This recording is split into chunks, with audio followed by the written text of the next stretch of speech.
dengan sukacita datang pada Bapa dalam putranya, ajaib karyanya, muliakan namanya.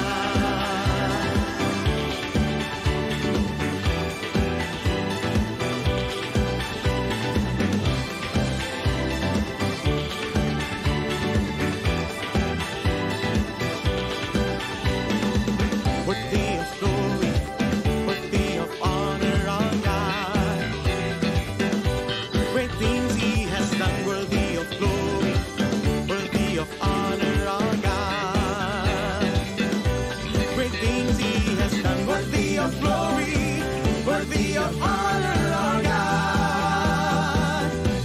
Great things He has done, worthy of glory, worthy of honor, our God. Great things He has done. Pujilah, pujilah, dengarlah suaranya. Pujilah, pujilah, dengan sukacita datang pada Bapa dalam putranya, ajaib karyanya, muliakan namanya. Pujilah, pujilah, dengarlah suaranya. Pujilah, pujilah, dengan sukacita datang pada Bapa dalam putranya, ajaib karyanya, muliakan namanya.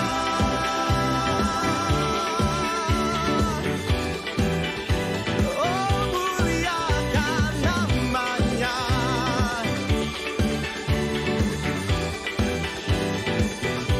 Great things He has done.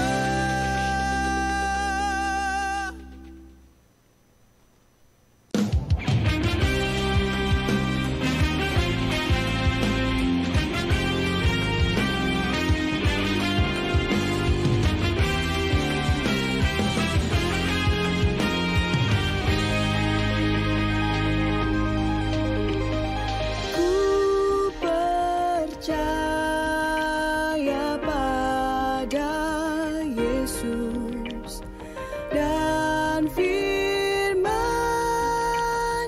yang kekal. Ku bersandarkan janji-Nya, turut sabda yang mulia.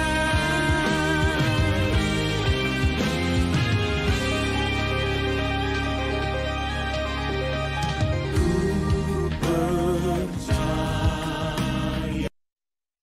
pada Yesus, jalannya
Ya, Shalom Bapak Ibu Saudara sekalian. Selamat hari Minggu. Saya menyambut Bapak Ibu Saudara sekalian yang berada di Rekotisari maupun yang ada di YouTube. Saya mau mengajak kita semua untuk bangkit berdiri. Mungkin bisa kasih sapa sebelah kanan kiri, selamat hari Minggu. Tuhan Yesus memberkati. Ya, kita bersyukur. Apapun kondisi kita pada hari ini, kita diundang untuk dapat beribadah, bersekutu sebagai satu tubuh Kristus untuk memuji dan memuliakan nama Tuhan. Mari kita siapkan hati kita. Kita mendengarkan panggilannya bahwa jalan satu-satunya ke dalam tahta kasih karunia Bapa telah dibukakan melalui pengorbanan anaknya Yesus Kristus. Biarlah kasih karunia Roh Kudus menyertai setiap dari kita. Amin. Silakan duduk kembali, Tuhan Yesus memberkati.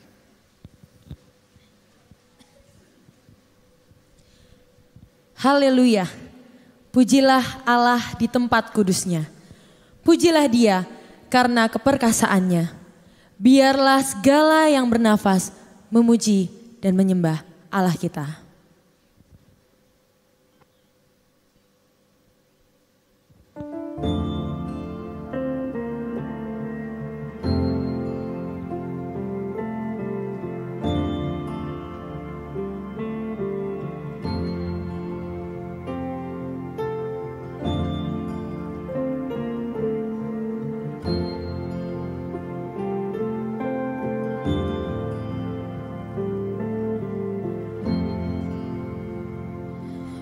These pieces broken and scattered, in mercy gather, bended and whole, empty-handed but not forsaken.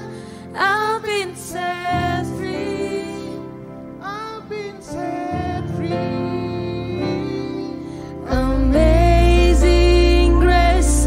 How sweet the sound that saved a wretch like me. Oh, I once was lost, but now I'm found. Was blind, but now I see. Oh, I can see you now.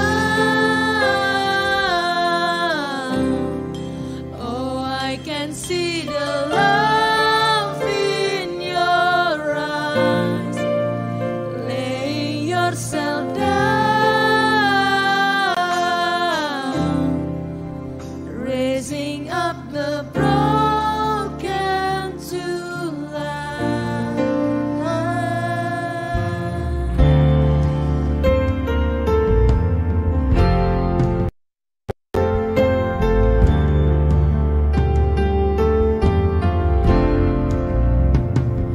Take our failure, you take our weakness, you set your treasure in jars of clay. So take this heart, Lord, I'll be your vessel, the word to see your life in me. Oh, amazing grace, how sweet the sound that saved a wretch like me. Oh, I once was lost, but now I'm found. Was blind, but now I see. Oh, I can see you now. Oh, I can see the love in your eyes. Lay yourself down, raising up the broken to life.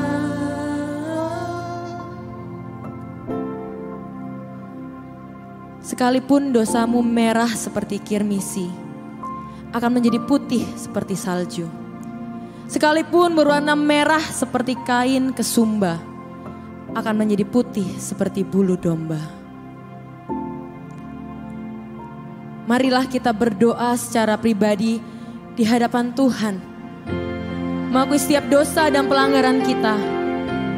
Sebab begitu besar kasih Allah akan dunia ini, sehingga Ia telah mengurniakan anaknya yang tunggal, Tuhan kita, Yesus Kristus.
Raising up the broken to life.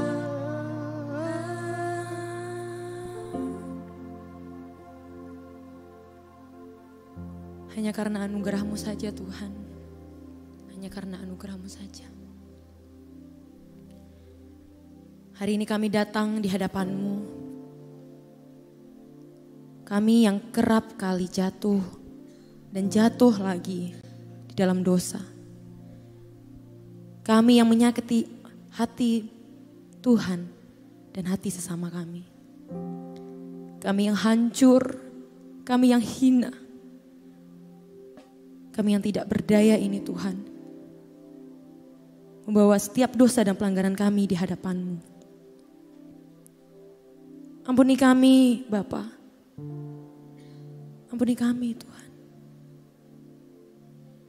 Kami bersyukur, kami berterima kasih Kau telah turun ke dunia, mati, disalibkan, dan bangkit bagi kami semua.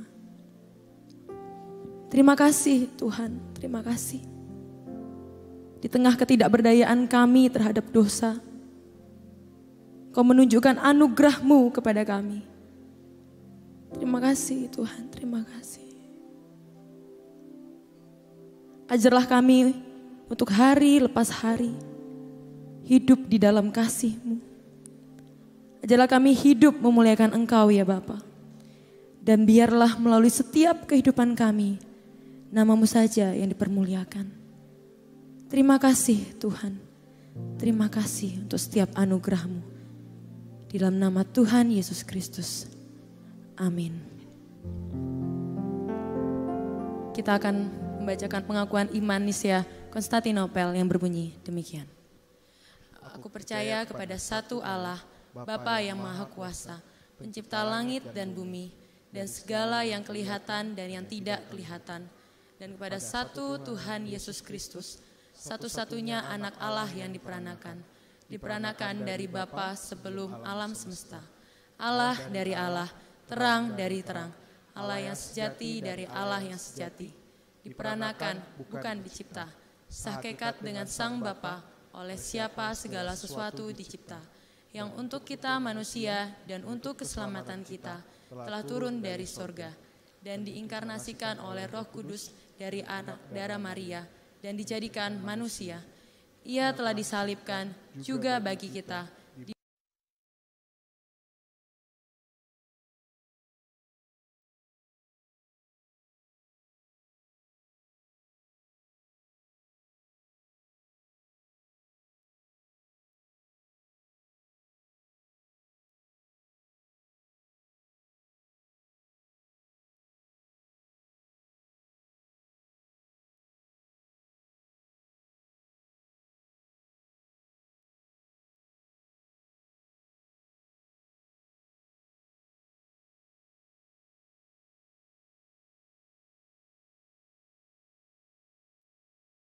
Dosa, dan aku menantikan kebangkitan orang mati dan kehidupan di dunia yang akan datang. Amin. Akulah Dia yang menghapuskan dosa pemberontakanmu oleh karena aku sendiri, dan aku tidak mengingat-ingat dosamu. Ingatlah aku, marilah kita berperkara, kemukakanlah segala sesuatu supaya engkau nyata benar. Bersyukur pengampunan telah kita terima. Pengampunan itu juga menyatukan kita sebagai satu tubuh Kristus. Mari Bapak Ibu, Saudara sekalian, saya undang kembali untuk menyapa kanan dan kiri, depan dan belakang, dan katakan Tuhan kita luar biasa. Yes. Dan marilah kita sebagai satu tubuh Kristus, sebagai laskar Kristus, mengangkat tinggi panjinya. Majulah umat Allah, sorakanlah Kristus Sang Raja.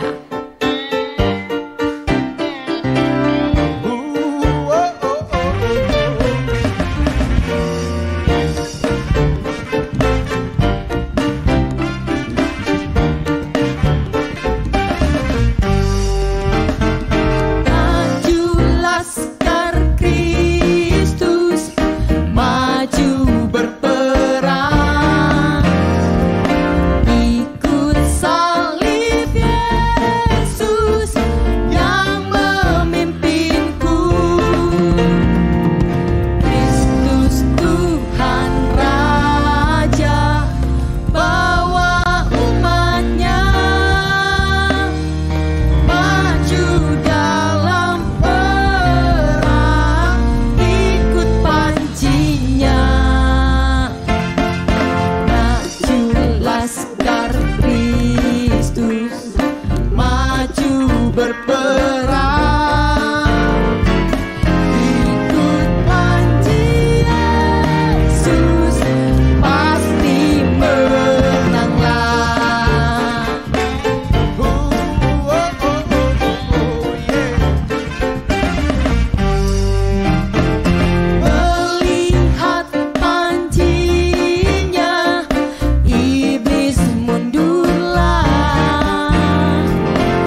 Allah kita yang luar biasa.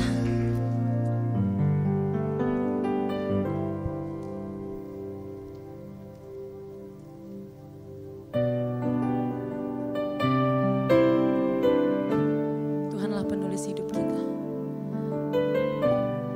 Kita mau menyerahkan seluruh hidup kita di dalam tangan Tuhan.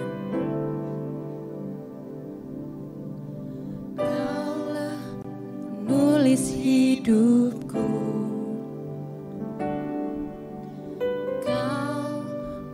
Segalanya baru, Engkau di dalamku dan ku ada dalammu. Tak ada yang tak mungkin bagimu, dan ku dicipta untukmu, untuk membawa namamu. Engkau di dalamku dan ku ada dalammu. Kini ku datang mencari wajahmu, mengasihimu selalu dengan segenap hatiku.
Mari kita berdoa.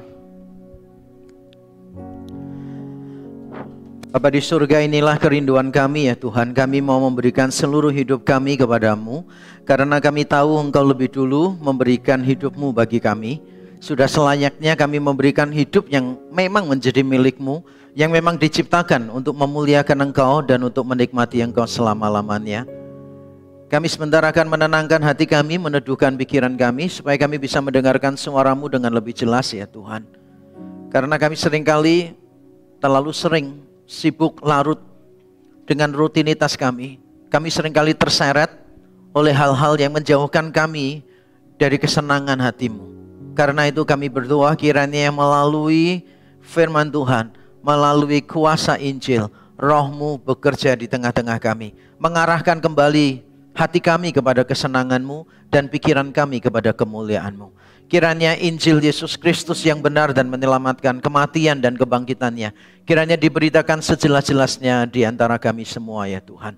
Terima kasih, Di dalam nama Tuhan Yesus Kristus kami berdoa dan kami menyiapkan hati kami untuk mendengarkan firman-Mu.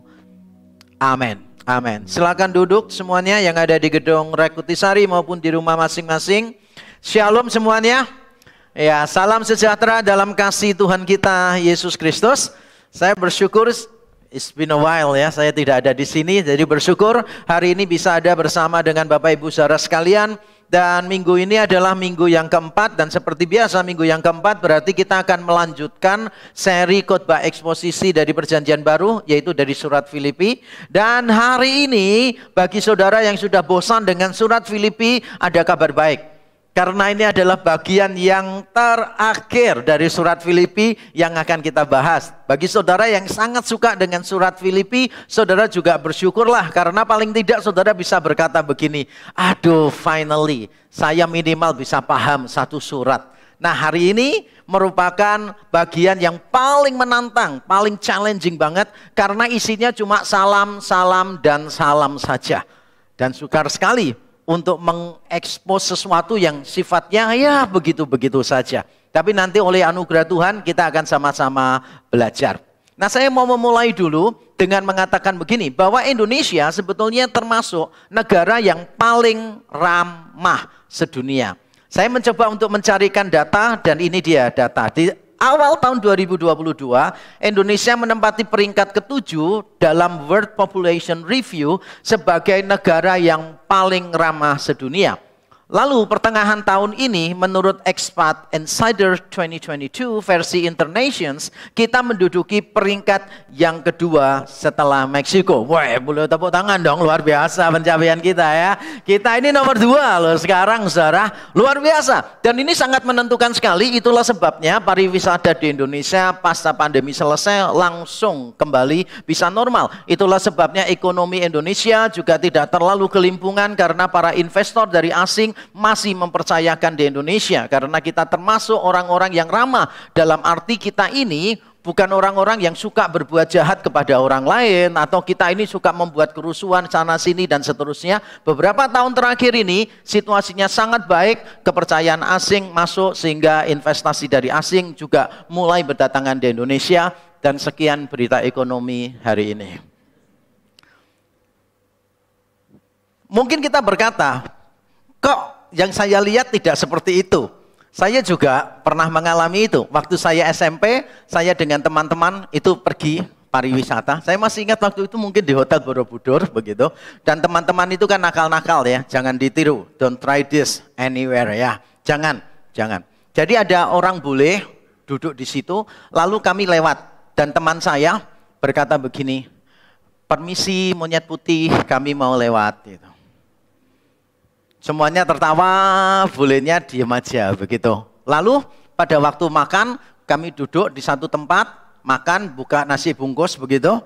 Lalu bulenya ini lewat dan saudara tahu bulenya bilang apa? Bulenya bilang begini, nyuwun sewu, ketek petak badhe melampah gitu. Bahasa Jawanya itu halus banget saudara.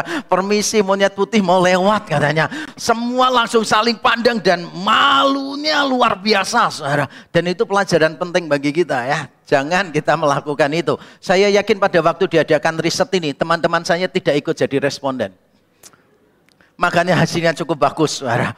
Nah kita ini harus mengembangkan keramahan kepada orang lain. Tapi pertanyaannya begini, itu kan untuk konteks negara. Bagaimana kalau konteksnya gereja? Bagaimana dengan konteksnya gereja? Menurut berbagai macam survei buku yang saya baca, dikatakan demikian. Gereja yang menyediakan friendship, pertemanan ya, bukan cuma keramahan, friendliness, tapi menyediakan friendship. Tingkat kepuasan jemaatnya itu lebih dari 75%. Jadi kalau ada satu gereja yang bertemu bukan cuma di hari Minggu, tetapi juga di tengah minggu, hanya untuk pemuridan kah, untuk jalan-jalan sama-sama kah, dan sebagainya, maka gereja itu memberikan kepuasan kepada jemaatnya lebih dari 75%. Dan kita sebagai gereja, Reformed Exodus Community, REC, di antara 3 area yang kita tekankan, yaitu CTM, Care, Teaching, Mission, kita yang paling lemah adalah C-nya, caring-nya. Kita sangat lemah di bidang caring. Saudara jangan bandingkan dengan beberapa gereja yang saudara ketahui. Mungkin saudara berkata, enggak kok, kita lebih baik kok daripada gereja saya dulu. Karena beberapa jemaat trek bilangnya begitu ke saya. Pak, lumayan loh Pak, dibanding gereja saya dulu. Tapi saya selalu menegaskan, jangan bandingkan diri dengan gereja yang dulu. Bandingkan dengan target kita ke depan. Kalau kita melihat target kita ke depan, saya yakin kita masih jauh dari yang namanya komunitas yang mengasihi satu dengan yang lain. Nah, pertanyaannya adalah, kalau kita saja tidak bisa memberikan friendliness, keramahan, bagaimana kita bisa menyediakan friendship? Nggak mungkin kita bisa menyediakan pertemanan kalau kita tidak menyediakan keramahan. Coba pikirkan ya, siapa di antara saudara yang setelah ibadah, saudara itu minimal ketemu sama orang yang tidak saudara kenal dan mencoba untuk tanya. Siapa di sini yang menyapa orang yang tidak dikenal? Kalau ketemu tuh menyapa. Punya kebiasaan gitu? Ada di sini? Siapa di sini yang setelah ibadah itu ada semangat gini? Tak cari yang baru siapa ya? Yang baru siapa ya? Wah, kalau dia baru berarti belum pernah kita kerjain nih, gitu kan. Kalaunya yang lama kan sudah pernah kita kerjain, jadi malas cari orang lama. Bukan ya, maksud saya adalah saudara itu bergairah cari orang baru yang mana nih, gitu. Supaya saudara itu kadang bisa datang dan mendoakan mereka. Saya pernah sebelum ibadah mulai, ada seorang jemaat duduk di pojok, saya datangi dan saya tanya begini, ada yang perlu didoakan enggak? Langsung dia menangis dan dia bilang, Pak, 3 hari terakhir saya merasa kesepian, tidak ada orang yang paham saya mau minta tolong orang mendoakan, tapi rasanya saya juga sungkan. Saya khawatir nanti minta tolong malah saya kecewa. Pak Yakub datang menawarkan untuk didoakan. Itu jawaban Tuhan untuk pergumulan saya sekarang. You never know, hal-hal yang kecil yang engkau lakukan, Tuhan bisa pakai untuk melakukan sesuatu yang besar. Nah, mari sekarang kita membaca ayatnya. Filipi pasal 4 ayat 21 sampai 23. Mari kita membaca bersama-sama dengan bersuara. 1, 2, 3. Sampaikanlah salamku kepada tiap-tiap orang kudus dalam Kristus Yesus. Salam kepadamu dari saudara-saudara yang bersama-sama dengan aku. Salam kepadamu dari segala orang kudus, khususnya dari mereka yang di istana Kaisar. Kasih karunia Tuhan Yesus Kristus menyertai rohmu. Amin. Isinya salam. Dan ini biasa banget ya. Semua surat kuno itu pasti diakhiri dengan salam. Makanya kita ketika membaca kita bingung. Apalagi ya yang kita bisa pelajari dari bagian tadi. Ini bagian yang sangat challenging sekali bagi seorang pendeta, bagi seorang pengkhotbah. Tapi ketika saya mencoba menyelidiki, saya menemukan bahwa Paulus bukan cuma mengikuti pola surat kuno waktu itu. Karena pola surat umum memang gitu. Diawali dengan salam, diakhiri dengan salam. Tapi Paulus memulai dengan sesuatu yang berbeda dan mengakhirinya dengan sesuatu yang berbeda. Nanti saya akan terangkan isinya seperti apa, tapi izinkan saya untuk menerangkan dulu makna pemberian salam kuno. Jadi salam, kalau kita memberikan salam, maknanya itu beda dengan orang-orang kuno memberikan salam. Beda. Kita kalau salam itu cuma sapaan, bener nggak sih? Salam bagi kita itu adalah sapaan. Jadi kita cuma berkata selamat pagi, selamat malam, dan seterusnya. Bahkan ada orang yang kalau ketemu nggak pakai selamat. Ngomong gini, pagi. Yang satunya jawab, saya sudah tahu kalau pagi. Maksud saya selamat pagi. Nah, kalau kamu bilang selamat pagi, saya jawab selamat. Kalau kamu bilang pagi, saya bingung. Maksud saya bilang siang. Ada orang-orang tuh yang kepingin kalau disapa itu lengkap gitu loh, selamat pagi. Karena intinya adalah selamatnya di situ. Bagi kita sekali lagi, salam itu sapaan. Tapi bagi orang kuno tidak. Nah, apa arti salam kuno? Salam kuno itu artinya memberikan penyambutan atau penerimaan. Saya ambil satu contoh, Markus 9 ayat 15. Pada waktu orang banyak itu melihat Yesus, tercenganglah mereka, takjub itu, mereka semua dan bergegas menyambut dia. Kata Yunani yang dipakai adalah aspatsomai. Aspatsomai itu kata yang muncul di Filipi pasal 4 tadi, ayat 21 dan 22. Jadi memberikan salam itu artinya menyambut. Jadi bukan cuma salam selamat pagi, just say hello gitu. Bukan. Orang-orang kuno itu memahami salam dalam arti menerima, menyambut. Itulah sebabnya kalau kita belajar sosiologi kuno dulu, orang itu tidak mudah memberikan salam di luar kelompoknya. Sebab kalau dia memberikan salam kepada di luar kelompoknya, nanti khawatir dianggap bagian dari kelompok itu. Karena sekali lagi, salam itu menyambut. Kita menerima seseorang menjadi bagian dari kita.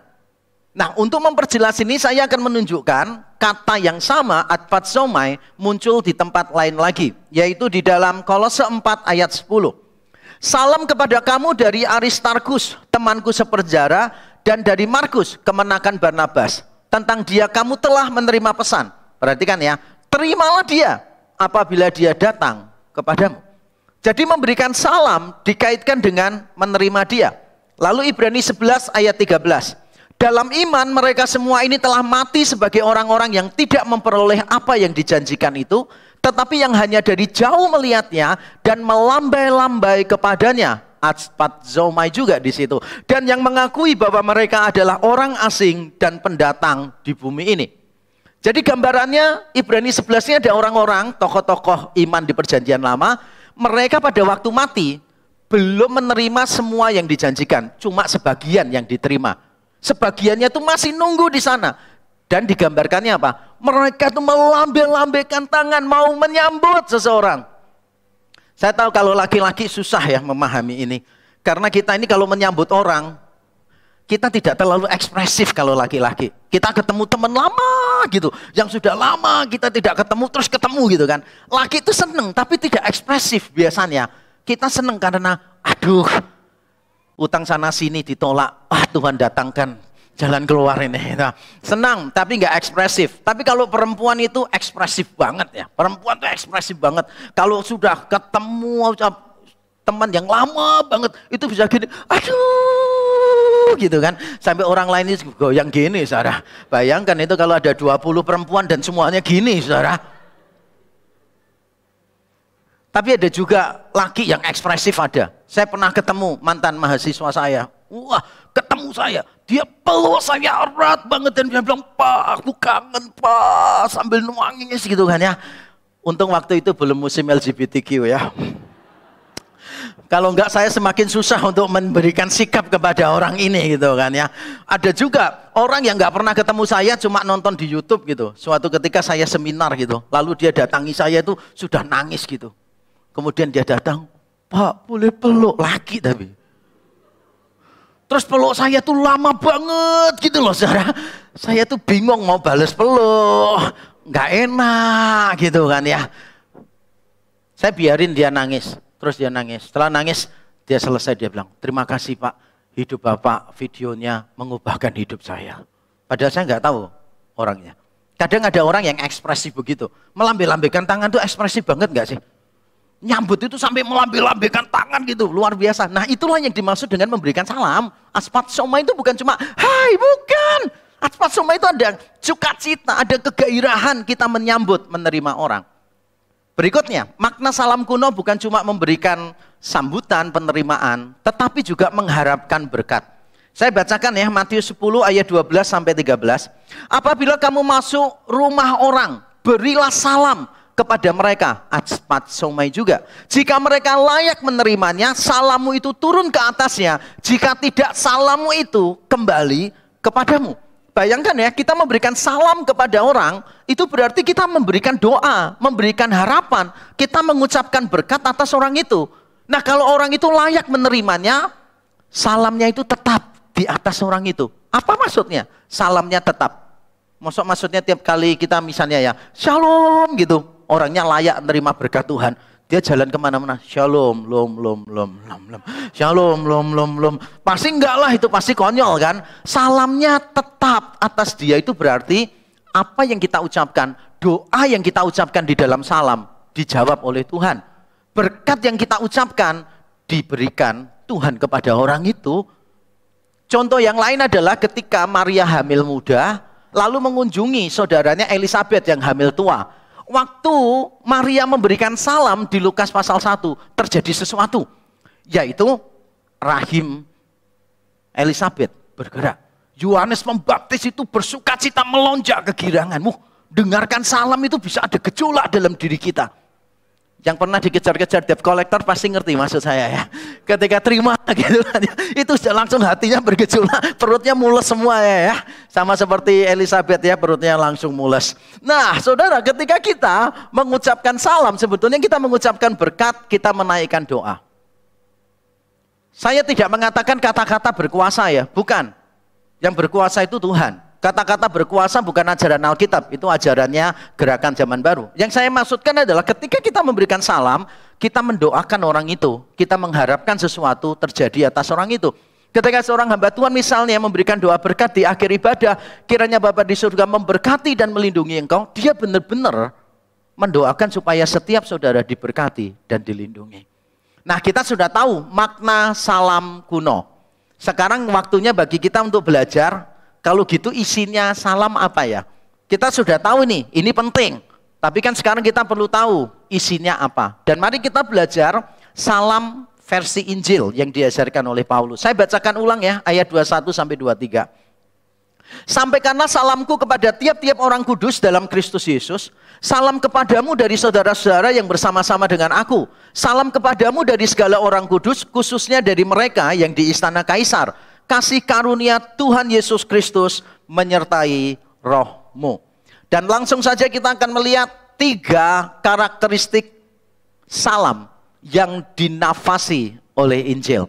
Yang pertama adalah memberikan salam yang inklusif. Perhatikan tadi, kata tiap-tiap orang kudus, pantahagion, itu muncul sekali. Lalu segala orang kudus, pantes hoi, hagioi, muncul sekali. Yang satu bentuknya tunggal, yang satu bentuknya jamak.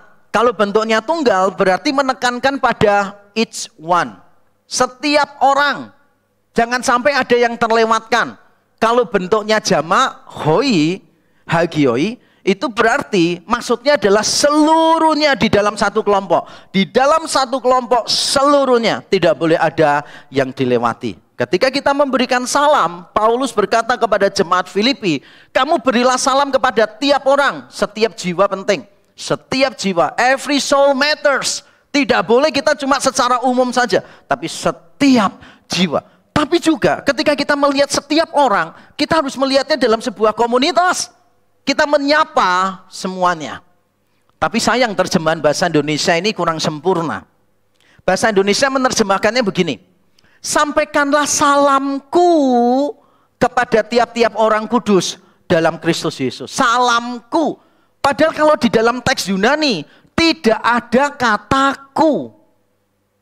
Dalam teks Yunani adalah sampaikanlah salam kepada tiap-tiap orang kudus dalam Kristus Yesus. Sampaikanlah salam. Bukan Paulus menitip salam, bukan. Tapi Paulus memerintahkan jemaat Filipi untuk memberikan salam yang inklusif kepada tiap orang dan kepada semua orang. Dan bagi jemaat Filipi ini sangat penting sekali. Kenapa? Karena salah satu persoalan utama jemaat Filipi adalah tidak harmonis. Mereka baik, jemaat yang lumayan, tetapi mereka punya kelemahan, yaitu hidup kurang harmonis. Makanya 2 pemimpin mereka di pasal 4, Yodia dan Sintike, dinasehati untuk sehati sepikir. Makanya di pasal 1 Paulus berkata begini, mari kita semua berjuang dengan satu hati demi Injil. Karena mereka sudah berjuang demi Injil, tapi tidak satu hati.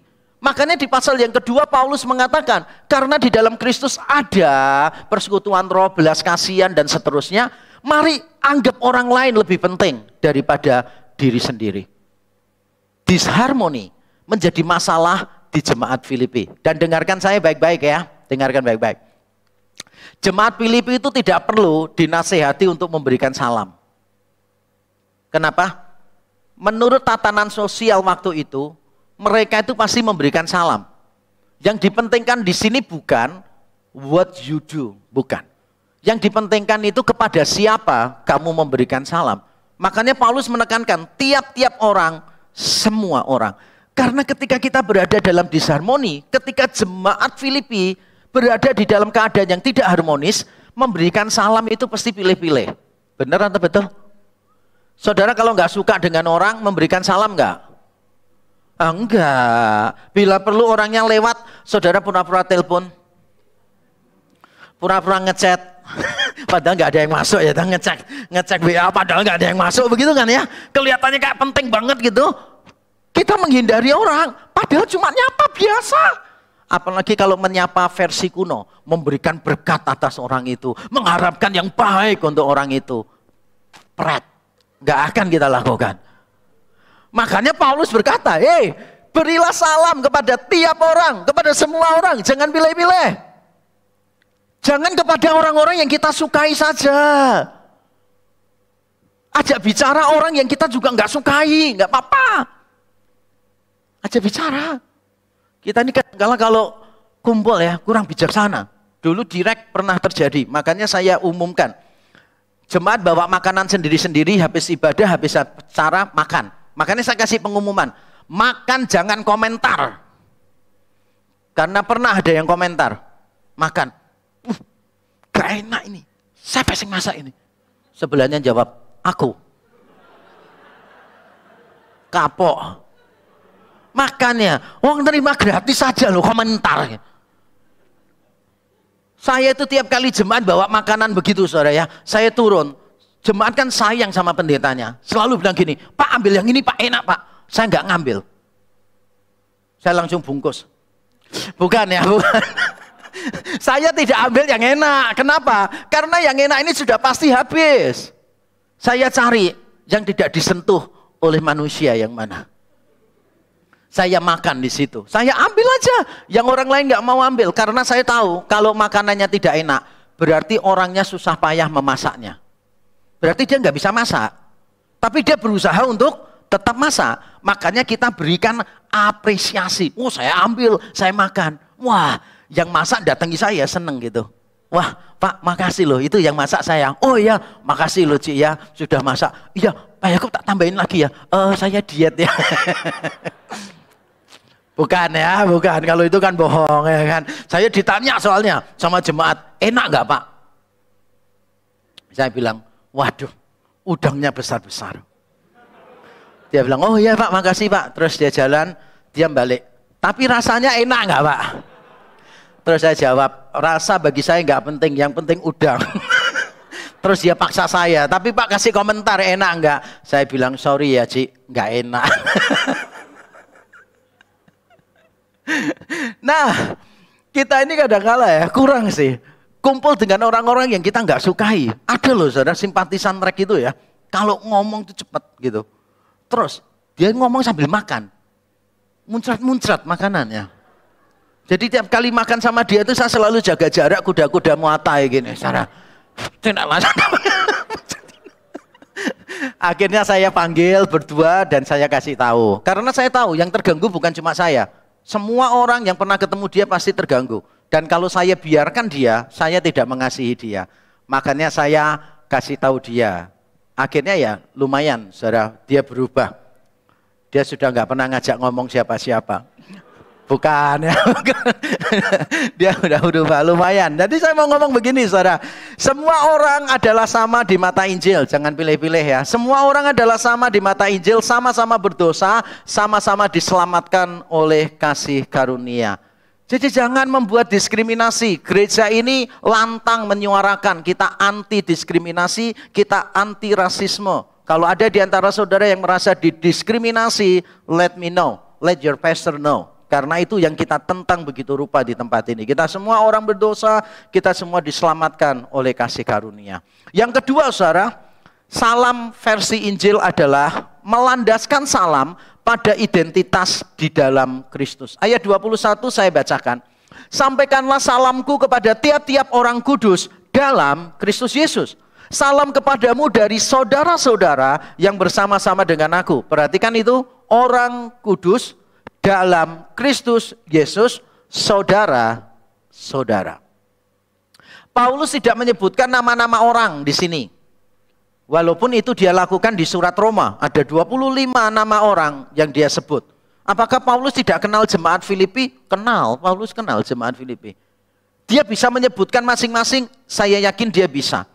Tetapi Paulus memilih untuk tidak menyebutkan. Paulus memilih untuk berkata, semua ini orang kudus. Semua ini saudara seiman di dalam Kristus Yesus. Tidak ada yang dikecualikan sama sekali. Semuanya harus diberikan salam. Dulu saudara, ketika saya melihat atau mendengar istilah orang kudus, saya itu merasa tidak bagian dari ini.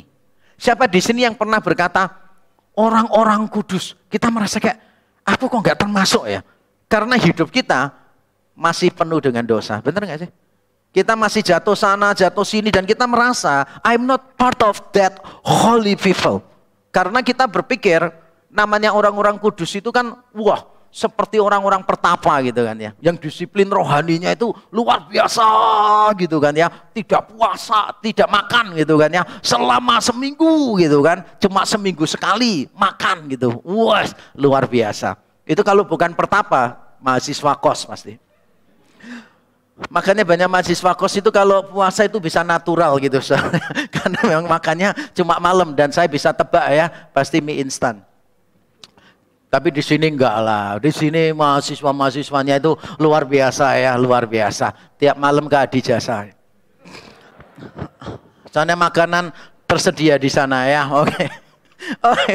Secara orang-orang kudus itu maksudnya bukan berarti orang-orang spesial ya, bukan. Orang-orang kudus itu maksudnya begini. Kita dipisahkan dari dan dipisahkan untuk. Dipisahkan dari, dipisahkan untuk. Saya bacakan satu ayat yang mewakili ini. Titus 2 ayat 14. Yang telah menyerahkan dirinya bagi kita untuk membebaskan kita dari segala kejahatan dan untuk menguduskan bagi dirinya suatu umat kepunyaannya sendiri yang rajin berbuat baik. Jadi kita ini disebut orang kudus bukan karena apa yang kita lakukan. Sekali lagi ya, kita disebut sebagai orang kudus bukan karena apa yang kita lakukan. Kita disebut sebagai orang kudus karena apa yang Kristus lakukan bagi kita. Di dalam Kristus kita dipisahkan dari dosa, dipisahkan dari kejahatan, dipisahkan dari dunia. Dan di dalam Kristus pula kita dikhususkan bagi Allah. Jadi ini bukan tentang apa yang kita lakukan, tapi apa yang Kristus lakukan. Tapi jangan sampai saudara berkata begini, loh kalau itu tentang apa yang Kristus lakukan, berarti kita tidak perlu dong berbuat baik, hidup dalam kekudusan. Salah. Kita ini tetap harus hidup baik, hidup dalam kekudusan karena identitas kita. Aktivitas didahului oleh identitas, maksud saya begitu. Jadi hidup sesuai identitasnya. Jangan sampai saudara ini kaya, hidupnya seperti orang miskin. Beberapa orang modelnya kayak begitu. Saya kan memimpin tur Israel itu udah beberapa kali. Yang ikut itu kan jarang sekali orang miskin. Mau bayarnya mahal. Kaya. Tapi saya melihat ya, beberapa mentalitasnya itu miskin, saudara. Misalnya nih, kencing bayar $1. Itu harus dimasukkan di mesinnya, terus bisa muter itu loh mesinnya, ngerti ya? Jadi masuk satu, masuk, krek gitu. Orang Indonesia itu paling kreatif, saudara. Mau kencing ya, bawa uang $1, tanya gini, siapa mau kencing? Masih bisa 3 lagi nih. Jangan yang gemuk-gemuk, yang kurus-kurus ya, boleh gabung. Terus 4 orang masuk ya, masukin cuma 1 toh, ceklek gitu, cepet. Begitu lolos, tahu nggak? Bangganya setengah mati, yes! Pencapaian dalam hidupnya cuma itu sih. Repot. Wong cuma $1 loh saudara. Ya udahlah, $1 sudah kasih aja $1. Kita kadang-kala begitu kan ya orangnya. Punya duit banyak, tapi biasanya hidupnya seperti orang miskin. Gak cocok lah. Kalau Tuhan berkati saudara, hidupnya harus sesuaikan. Saudara diberkati, saudara jadi berkat untuk orang lain. Kasih uang parkir itu, aduh gak usah hitung-hitungan lah. Saya tukang parkir gereja aja, saya kasih kok 100.000 untuk setahun. Enggak, saya itu pernah ya kasih. Wah ini di Indonesia saya kasih tahu ya, ini resesi ekonomi, orang nggak berani bikin bisnis baru dan sebagainya. Tapi kan gejolak mau jadi bos kan tetap ada dalam diri kita kan. Wah gampang banget. Di Indonesia itu jadi bos paling murah. Coba nanti keluar ya, tukang parkir, saudara kasih 20.000, pasti makasih bos, loh murah toh. Jadi bos itu tinggal modalnya 20.000. Saya dulu pernah saudara kasih 5.000 kan diomongin, makasih om gitu. Kalau 10.000 makasih kok gitu. 20.000, makasih bos gitu kan. Kasih 50.000, diantar, disetopin semua jalannya. Makanya saya nggak berani kasih 100.000. Saya kasih 100.000, masuk di mobil saya, bukakan pintu gerbang rumah saya. Makanya saya nggak mau kasih 100.000. Hiduplah sesuai identitas kita. Kita orang kudus ya hidup dalam kekudusan. Lalu apa artinya saudara-saudara? Kita ini saudara di dalam Tuhan. Saya langsung bacakan aja Roma 8:29. Sebab semua orang yang dipilihnya dari semula, mereka juga ditentukannya dari semula untuk menjadi serupa dengan gambaran anaknya, supaya ia, anaknya itu, menjadi yang sulung di antara banyak saudara. Sadarkah kita bahwa ketika kita menyebut saudara, itu harganya luar biasa. Ketika saya berkata kepada saudara, saudara-saudara semua, itu harganya adalah darah Kristus tertumpah di atas kayu salib. Dia menjadi saudara sulung dan kita semua adalah saudara di dalam dia. Saudara di sini itu bukan sapaan biasa ya. Jangan seperti gini loh, jangan bayangkan seperti ini. Saudara salah masuk ruangan, lalu ada orang yang gak kenal saudara melihat dan berkata begini, permisi, saudara ini siapa ya? Bukan sapaan itu loh. Jangan sampai ya, saudara masuk ruangan, salah masuk, terus orangnya tanya, saudara ini siapa? Saudara langsung terharu. Aduh saya terharu, baru sekali ketemu sudah dianggap seperti keluarga sendiri gitu kan. Konyol sih, karena saudara di situ cuma sapaan biasa. Tapi di sini saudara itu lain. Saudara itu karena kita di dalam Kristus, kita semua anak-anak Allah. Lah kalau kita semua anak-anak Allah kan kita semua bersaudara sih.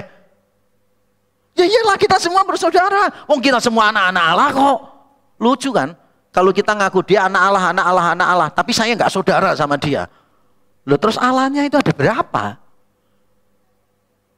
Ada pendeta itu dikomplain sama jemaat. Karena waktu khotbah dia itu nyapa jemaatnya itu saudara. Saudara-saudara. Dikomplain sama jemaat. Untung bukan saya. Dikomplainnya begini.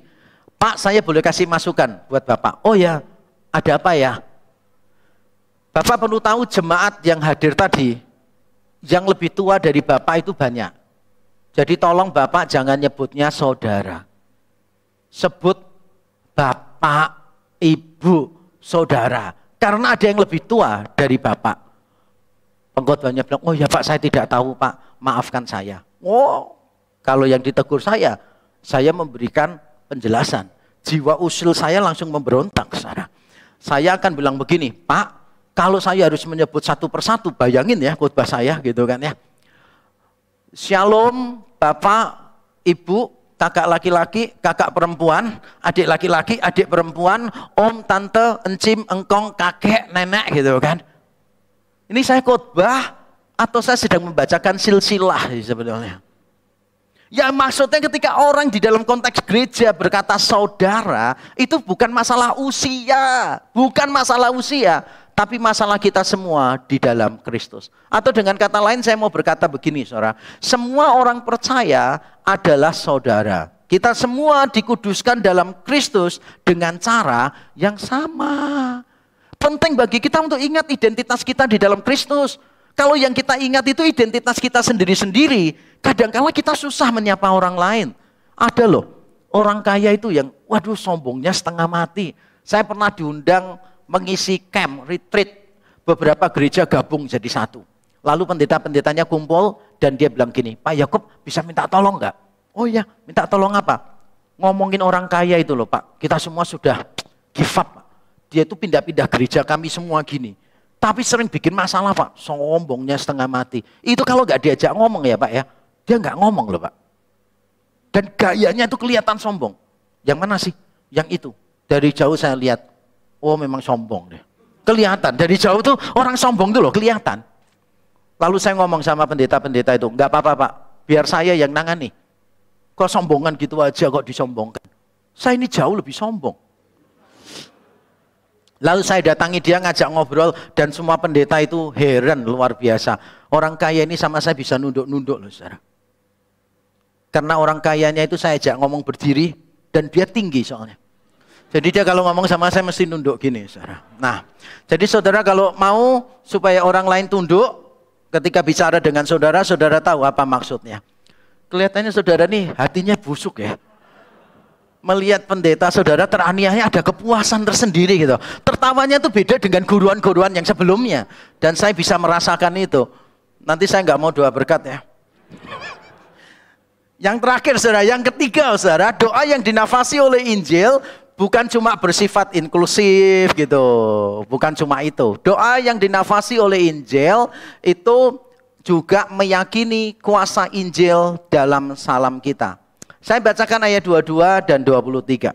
Salam kepadamu dari segala orang kudus, khususnya dari mereka yang di istana Kaisar, atau dalam bahasa Yunani di rumah Kaisar. Kasih karunia Tuhan Yesus Kristus menyertai rohmu. Saya cukup kaget membaca bagian ini, karena Paulus kan selama ini bicaranya begini, tiap-tiap orang kudus. Semua orang kudus, saudara-saudara di dalam Kristus Yesus. Kali ini dia memberi keterangan khususnya yang ada di istana Kaisar. Dan ini memberitahu kita sesuatu. Ingat gak? Di pasal 1 Paulus sedang dipenjara. Masih ingat ya? Di awal-awal khotbah saya terangkan Paulus ada di dalam penjara dan Paulus berkata begini di pasal 1. Aku bersyukur karena akibat pemenjaraanku orang-orang di istana Kaisar tahu tentang Injil. Tahu lah, ini kenapa ini? Masalah apa dia masuk di sini? Oh, karena Injil. Loh, orang ini kok sukacita terus, walaupun di penjara kok tetap bersukacita. Seorang ini siapa? Nah, Paulus menggunakan kesempatan itu untuk memberitakan Injil kepada orang-orang di istana Kaisar. Dan kita di pasal keempat diberitahu hasilnya apa? Hasilnya adalah orang-orang yang dulu tidak percaya itu sekarang percaya. Orang-orang itu sekarang menjadi bagian dari saudara-saudara di dalam Kristus. Ini bicara tentang apa? Ini bicara tentang the power of the gospel. Paulus memberikan penyambutan, penerimaan kepada semua orang, walaupun dia sendiri korban, walaupun dia sendiri di penjara. Tapi dia menunjukkan sukacita, menyambut orang, menerima orang. Hidupnya menjadi cerminan Injil. Sehingga akhirnya orang-orang di istana melihat dia dan akhirnya bertobat. Makanya saudara harus percaya pada kuasa Injil. Ketika kita memberikan salam begini, kasih karunia Tuhan Yesus Kristus menyertai rohmu. Kita harus yakin pada kuasa Injil itu. Bukan yakin pada kata-kata kita, salah ya. Saya sekali lagi tidak mengajarkan the power of words, the power of the mind. No, itu semua gerakan zaman baru, itu salah. Harus kita buang jauh-jauh. Yang saya maksudkan adalah kalau hidup kita mencerminkan Injil, kalau perkataan kita mencerminkan Injil, kalau kita sikapnya mencerminkan Injil, kita mau menerima orang-orang yang dipinggirkan. Kita mau mempedulikan orang-orang yang hina, sama seperti Kristus dulu mempedulikan kita di dalam dosa. Maka saya yakin Tuhan bisa bekerja melalui sapaan-sapaan kita. Mungkin hal-hal yang kecil, saudara. Mungkin kita cuma berkata, ada yang perlu saya doakan enggak? Saya pernah ada di lift. Terus ada beberapa orang di situ dan saya lihat ada orang yang di pojok, dia kelihatan wajahnya sedih gitu. Lalu saya tanya, ada sesuatu yang saya bisa doakan nggak buat kamu? Saya tanya bahasa Inggris karena ini semua orang bule memang. Jadi saya tanya gitu. Kemudian dia kaget gitu. Dia bilang, no, thank you. Tapi setelah keluar dari lift, dia datangi saya dan dia tanya gini, why are you so kind? Kenapa kamu begitu baik? Why do you ask me that question? Kadang-kadang hal-hal yang sederhana, saudara, Tuhan bisa pakai untuk membawa orang kepada Injil. Makanya jangan cuek dengan orang-orang di sekeliling kita. Kalau kita di tempat umum jangan langsung taruh ini AirPods lah, taruh headset dan sebagainya. Coba peduli sama sekeliling kita. Sapa, tanya nama, tanyakan ada yang bisa didoakan enggak. Supaya sikap kita mencerminkan Injil dan saya percaya kalau Tuhan bekerja, salam kita itu menjadi salam yang berkuasa. Karena ada Injil di dalamnya. Dan saya mau tutup dengan kalimat ini. Salam berkat bukan monopoli kaum rohaniwan. Selama ada muatan Injil di dalamnya, sebuah salam berkuasa untuk menggerakkan hati orang. Salam berkat bukan monopoli kaum rohaniwan. Saudara nggak perlu jadi pendeta supaya bisa ada di sini di akhir ibadah mengangkat tangan dan memberikan berkat. No. Saudara bisa memberikan berkat kepada orang-orang sekeliling saudara dengan perkataan saudara. Ucapkan salam, kiranya Tuhan melindungi engkau, kiranya Tuhan beserta ya dengan semua kesulitan hidupmu. Saya nggak bisa paham, tapi kiranya Tuhan yang selalu menyertai Anda dan seterusnya. Nggak perlu jadi rohaniwan untuk memberikan salam berkat kepada sesama. Amin. Yang harus kita kalahkan adalah egosentrisme kita. Mulai belajar melihat orang lain. Yang harus kita kalahkan adalah kelompok-kelompok kita itu, grouping kita sendiri. Kita tidak suka dengan orang lain. Karena itu hari ini kita akan langsung praktek. Sebelum nanti saya akan tutup khotbah ini di dalam doa. Saya ingin setiap saudara keluar dari tempat duduk saudara. Cari orang yang saudara selama ini saudara nggak kenal mungkin. Saya ingin saudara tanya lalu doakan. Tanya apa yang harus didoakan. Lihat kalau ada yang belum dipilih orang lain. Saudara datangi, tanya, doakan bersama-sama. Kita masih punya sekitar 5 menit untuk melakukan itu. Silakan. Yang di atas, yang di bawah, silakan. Yang ada di rumah, kalau ini relevan situasinya, silakan. Saudara silakan berdiri, cari orang keluar dari tempat dudukmu. Jangan yang kamu kenal, jangan yang kamu kenal ya. Cari yang saudara nggak kenal. Ya, cari yang saudara nggak kenal.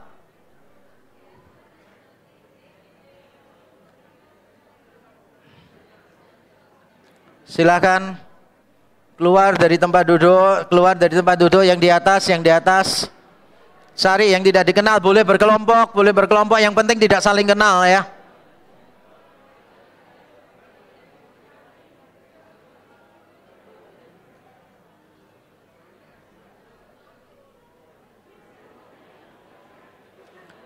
Silakan yang belum keluar dari kursinya, silakan cari orang lain.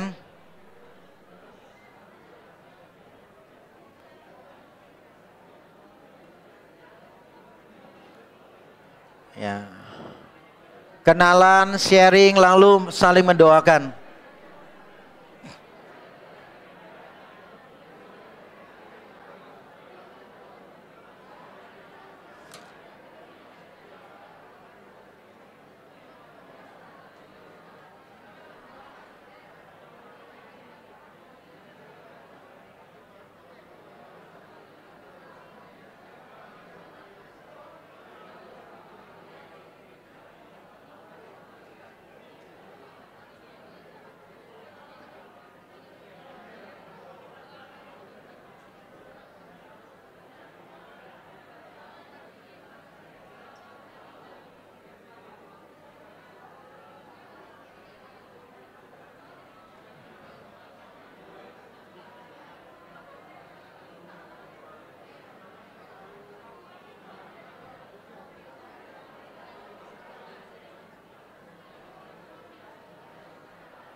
Yang sudah sharing silakan mendoakan ya.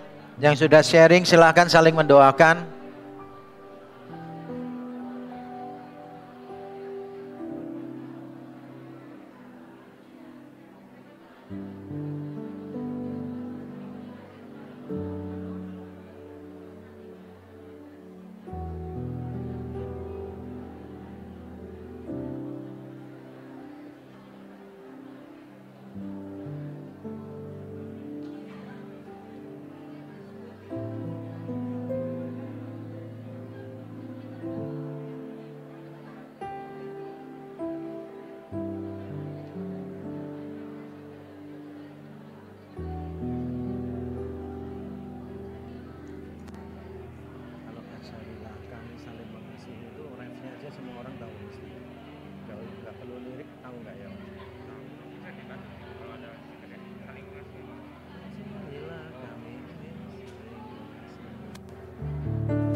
Yang sudah berdoa, selesai berdoa, saya undang untuk bangkit berdiri bersama-sama.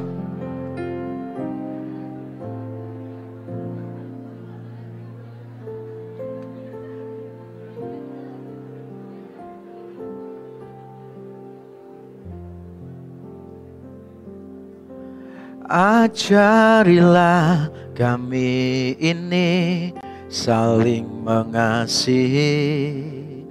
Ajarilah kami ini saling mengampuni. Ajarilah kami ini kasih-Mu ya Tuhan, kasih-Mu kudus tiada batasnya. Ajarilah kami ini saling mengasihi. Ajarilah kami ini saling mengampuni. Ajarilah kami ini kasih-Mu ya Tuhan, kasih-Mu kudus tiada. Sekali lagi, ajarilah kami ya Tuhan, ajarilah kami ini saling mengasihi. Ajarilah kami ini saling mengampuni. Ajarilah kami ini kasih-Mu ya Tuhan, kasih-Mu kudus tiada batasnya. Kami datang kepadamu dengan rasa malu ya Tuhan, karena kami gagal menjadi saluran berkat untuk orang lain. Kami tidak peduli dengan orang-orang di sekeliling kami, di sekolah kami, di pekerjaan kami, di keluarga kami, atau di mana Tuhan meletakkan kami. Ampuni kami ya Tuhan, kami kurang ramah terhadap orang lain. Tuhan ampuni kami. Kami terlalu cuek dengan diri sendiri. Tuhan ampuni kami. Secara khusus hamba-Mu berdoa ya Tuhan, untuk anak-anak-Mu yang mendengarkan khotbah ini, mereka yang introvert, mereka yang pernah mengalami trauma di dalam relasi, hamba-Mu mintakan kemurahan Tuhan yang khusus untuk mereka. Kami tahu sulit bagi mereka untuk menjadi orang yang ramah seperti orang-orang lain. Tapi kami berdoa kiranya anugerah-Mu memampukan mereka ya Tuhan. Tolonglah supaya dimanapun kami semua berada, kami bisa membawa kabar sukacita, mencerminkan nilai-nilai Injil. Karena kami tahu Allah menjadi manusia, mencari kami yang hina, yang berdosa. Di tengah keterasingan kami, di tengah keterpurukan kami, di tengah kehancuran dan kehinaan kami, Kristus tidak pernah menyerah mencari kami. Dan sudah sewajarnya kalau kami pun mencari orang-orang lain yang Tuhan tempatkan di sekeliling kami. Terima kasih Tuhan. Di dalam Kristus Yesus Tuhan kami berdoa dan bersyukur. Amin. Tuhan memberkati kita, silakan duduk kembali.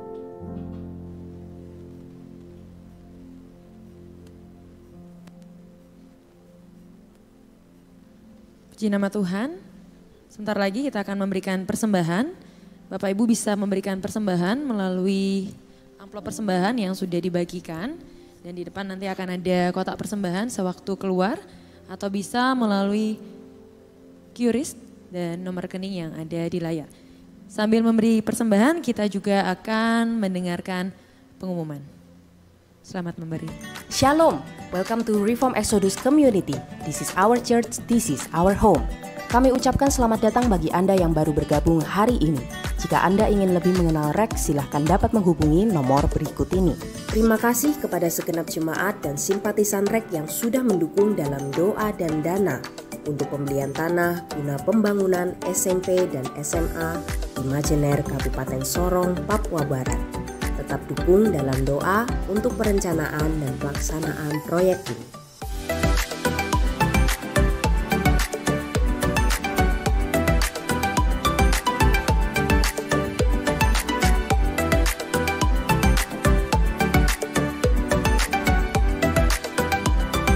Demikianlah informasi untuk minggu ini. Tetap semangat, God bless you, see you next week.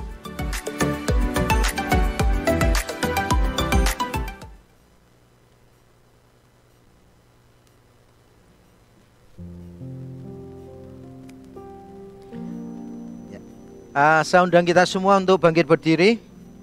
Mari kita bangkit berdiri bersama-sama. Kita membawa persembahan kita dan beberapa pokok doa. Kita juga akan menutup dengan ibadah kita. Bapa di surga, terima kasih Tuhan memberi kami kesempatan untuk memberikan persembahan. Kami tahu ini pun berkat dari Tuhan. Karena tanpa uluran tangan-Mu, kami tidak mungkin punya sesuatu di tangan kami. Karena itu dengan hati yang mengucap syukur, kami mengembalikan apa yang menjadi milik-Mu. Kiranya Tuhan menolong setiap hamba Tuhan dan pengurus di tempat ini, supaya mereka bijaksana dan teliti dalam menggunakan setiap rupiah yang ada ya Tuhan. Bagi kemuliaan nama-Mu, bagi pelebaran pekerjaan Tuhan di mana saja. Kami juga berdoa untuk situasi ekonomi di bangsa ini. Kami berdoa untuk berbagai macam berita, resesi yang akan terjadi, hyperinflation juga. Kami berdoa kiranya Tuhan menolong kami semua. Kami bersyukur untuk keadaan Indonesia yang relatif lebih baik daripada bangsa-bangsa lain. Kami berdoa kiranya Tuhan memberikan hikmat kepada Bapak Presiden Jokowi dan Ibu Sri Mulyani selaku Menteri Keuangan dan semua jajaran yang terkait supaya mereka bisa memikirkan solusi, mencari ide-ide yang baik supaya inflasi, hyperinflation tidak terjadi, supaya resesi global tidak terlalu berdampak pada negara ini. Dan kami tahu ya Tuhan, dengan suku bunga bank sudah dinaikkan, terjadi inflasi, kabar-kabar buruk ke depan, ekonomi juga akan sedikit mandek. Kami berdoa kiranya Tuhan menolong supaya semua pihak yang terkait bisa mengambil langkah-langkah yang bijaksana ya Tuhan. Terima kasih Tuhan, kami terus menyerahkan juga untuk situasi negara kami berkaitan dengan masalah kesehatan ya Tuhan.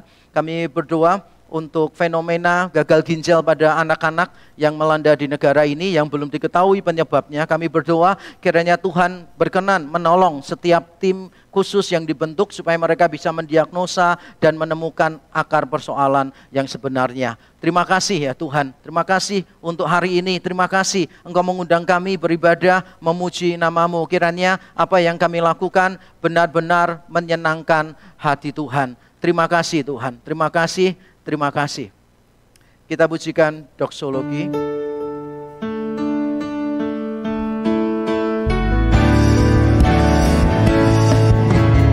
Puji Dia Allah Bapa, Putra Roh Kudus Tritunggal,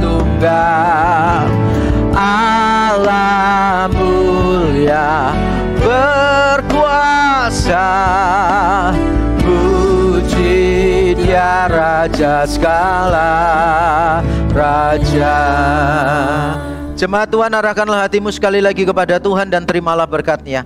Kiranya Bapa di surga memberkati dan melindungi engkau. Kiranya Yesus Kristus menyinari engkau dengan wajah-Nya dan memberi engkau kasih karunia.